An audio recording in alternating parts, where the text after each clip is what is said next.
હવે આપ સાંભળશો નવસારી જિલ્લાનો સમાચાર પત્ર, જેના લેખક છે અશોક પટેલ. સરકાર લોકોની સુખાકારી માટે નવી નવી યોજના અમલમાં મૂકે છે. આના કારણે લોકોને સુવિધા મળતી થઈ છે.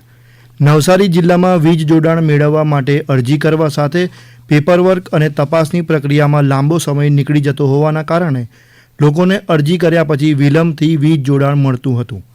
પરંતુ હવે ગુજરાત ઉર્જા વિકાસ દ્વારા ગ્રાહકલક્ષી સેવાના ઉપક્રમે 2 કલાક 2 દિવસ યોજનાને નવસારીના લોકોનો બહોળો પ્રતિસાદ મળી રહ્યો છે. આ યોજના હેઠળ ફક્ત 2 જ દિવસમાં પ્રક્રિયા પૂર્ણ કરી દેવાતી હોવાના કારણે ઝડપથી વીજ જોડાણ મળી જાય છે. આ યોજના હેઠળ જિલ્લામાં 369 લોકોએ અરજી કરી જોડાણ મેળવવા રજૂઆત કરી છે. ગ્રાહક અરજી કરે તેના 2 જ કલાકમાં સર્વિસ નંબર બનાવીને પેટા કચેરીમાં અરજી મોકલી દેવાય છે. આ પેટા કચેરી દ્વારા સ્થળ નિરીક્ષણ કરી ભારણ મુજબ પુરવઠો આપી શકાય તેમ હોવાથી અને અરજદારે વાયરિંગ કર્યું હોય તો 2 દિવસમાં વીજ જોડાણ આપી દેવાય છે. તમામ બાળકોને શિક્ષણ મળે તે હેતુસર શિક્ષણ મેળવવાના અધિકાર એટલે કે આરટી કાયદા અંતર્ગત બાળકોને શાળામાં પ્રવેશ આપવામાં આવે છે. આ કાયદા અંતર્ગત જિલ્લામાં આ વર્ષે 161 જેટલી બિન અનુદાનિત પ્રાથમિક શાળાઓ માટે 3,376 અરજી મળી હતી.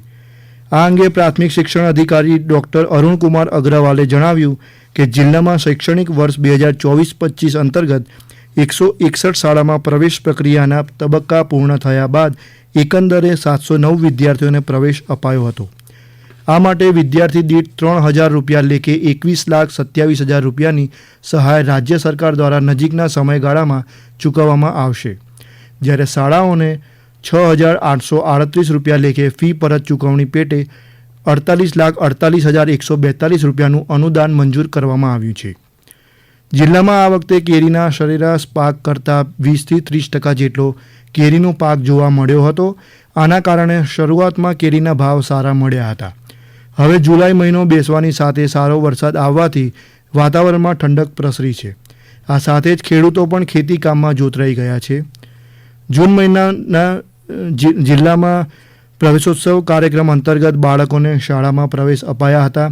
જિલ્લામાં પ્રવેશોત્સવ શરૂ થયાના 20 વર્ષમાં પ્રાથમિક શિક્ષણમાં શાળા છોડવાનું પ્રમાણ 3.14%થી ઘટી 1.23% થયું છે.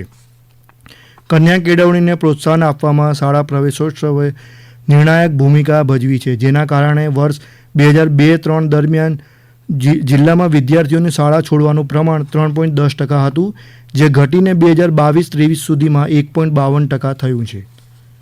જિલ્લાના એક યુવા વિજ્ઞાની આંતરરાષ્ટ્રીય સ્તરે નામના મેળવી છે.